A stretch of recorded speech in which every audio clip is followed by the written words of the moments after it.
আচ্ছা, আমি আমি একটা প্রশ্ন করতে চাচ্ছিলাম। আপনি যে ওই যে দুইটা ছেলের মধ্যে একটা ছেলের প্রসঙ্গ কাটছেন, তো ওরা কি আপনার সাথে ঘুরতে আইসা ঘটনাটা ঘটছে? আচ্ছা, ঘুরতে রাজ দলাবিলে দুইজনে নিয়ে ঘুরতে আসছিল, তাই তো? তো রাজ দলাবিলে ঘুরতে আসলে তো আপনারা ওই যে যে ছেলেটার আপনি প্রসঙ্গ কাটছেন,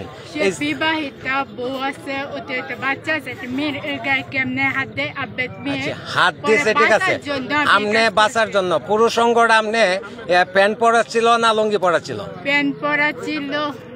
প্যান্ট পরা ছিল, তো আপনি প্রসঙ্গ ধরছেন কেমনে বা কাটছেন কেমনে? প্যান্ট পরা ছিল, তার আমাকে জোর করে ইউজ করে প্যান্ট খুললা ইউজ করে করতে চাইছিল, পরে আমি কাটছি।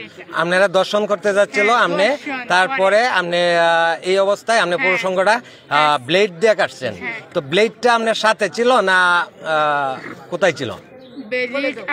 দোকান থেকে কিনছি, তারা জানে আমার এই কাম করবো পরে। ওইটা আগেই আপনি জানতেন এই কাম আপনারা করবে? তাইলে মানে মূলত আপনি জানেন আপনি এই কাম করবে, আপনি যেহেতু জানেন তাইলে ওনাদের সাথে আপনি গেলেন কেন?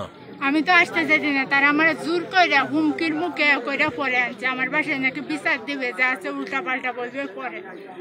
আমার বাড়িতে মানুষ আমার পারে, এবার এটার জন্য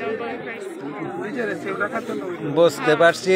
আচ্ছা, প্রসঙ্গটা আপনি কাটার পরে আপনি কি পালিয়ে যাইতেছিলেন বা আপনার এখানে আটক করছে এরকম না, আপনি ইচ্ছাকৃত বসে আছেন? না, আমি পালিয়ে যেতে চাইছি, পরে আমার দুইজনে মিলে আবার ধরতে চাই, পরে কাটছে। যাই হোক, আপনি কাটছেন। আপনার এই যে ব্যাগের মধ্যেও দেখা যায় এখনো রক্ত লেগে আছে, তাই তো?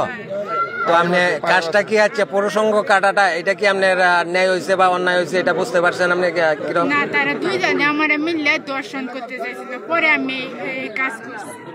বন্ধুরা শুনতেই পাচ্ছেন, মূলত আমরা সব বিস্তারিত ওনার মুখ থেকে সবকিছুই আমরা মূলত ওনার মুখ থেকে সর্বোচ্চ আমরা সব শুনিয়ে দেওয়ার চেষ্টা করছি। আমাদের সঙ্গেই থাকুন। আল্লাহ হাফেজ।